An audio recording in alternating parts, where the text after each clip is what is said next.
Hi, I'm Ross Trachtenberg with Figure It Out Baseball. I'm the recruiting coordinator at Westchester University, and I'm looking to share some insight with you about the recruiting process.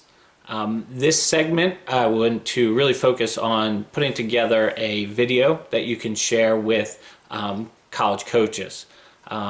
This video I want to focus first on kind of some of the basics, and then a little bit on what you can try and capture if you're looking to get game footage. Next video I'll try and focus on what you can do from a workout or a practice controlled setting. So in general, I'd say your video should be in the 2 to 3 minutes length. After that, coach is probably going to lose interest, or what we're going to see is a breakdown of mechanics, breakdown of good habits, things like that. So keep it concise, keep it brief. I think you don't need to focus too much on the aesthetics or how it looks or background sound, things like that. Really focus on really sharing action with us. You can certainly hire outside companies to shoot video for you, both in the live setting or a practice setting. You can use consultants to do this work for you, or you can really do it yourself with just your camera phone and a little bit of editing. When you're looking to capture video, I think it's really important to make sure that we can see you. So when we're talking about game footage, a challenge is being close enough to the action with whatever camera you're using. So when I get a video of a hitter and the parent is well up on a hill above the game, it's really tough to see the action even by zooming in. So whoever's filming you, make sure that they're as close to the field as possible, so that we can again see your full body and kind of your actions. It's much more valuable for me to see action. So if we're talking about an at-bat, rather than seeing an 8-pitch at-bat that ends in a walk, I'd rather just see the swing. So that's where the editing piece comes in.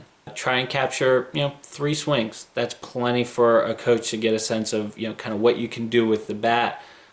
If you get the flight of the ball, terrific, but I think really just focusing on seeing the swing in a game setting is terrific. For a position player, defensively, it's really tough to capture game footage. So unless you're set up to record an entire game and focus your camera on the player at shortstop that you're trying to view, and then go back and edit everything, it's going to be tough to get game footage, which is really understandable as a college coach. And again, if there's information that we need that's not in that initial video, we'll just simply ask for it. The catcher position, certainly I think watching game footage of a catcher receiving, and again trying to show a variety of actions there, so it would take a little bit of editing, but seeing the catcher receive, seeing the catcher block, and potentially make throws in a game setting is terrific. Again, that can be a little bit difficult to do though. The last aspect would be for pitchers. I think that the behind home plate view is a great one to try and get of the pitcher. So in your frame, you should be able to see the full pitcher on the mound and where the ball goes crossing the plate. And you can just leave record on for 5-10 pitches or so from that angle, and that can certainly be plenty.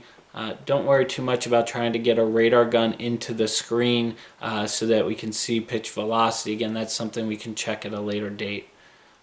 If you want a separate angle, a second angle for the pitcher, going to their open side, so when they lift to their balance point, kind of which side is their chest facing. So for a right-hander, it would be the third base side, left-hander, the first base side. Certainly a couple pictures, a couple video clips from that side is great too.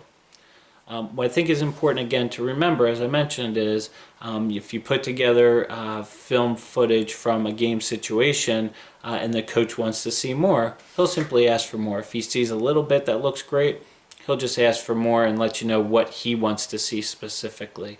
Again, there's no one way to do it, and each coach has a little preference. Again, I think making sure you have enough reps is good. So the 3 to 5 reps is a really good starting point. Seeing one swing's probably not enough, but seeing again long at bats where there's no swings isn't as worthwhile.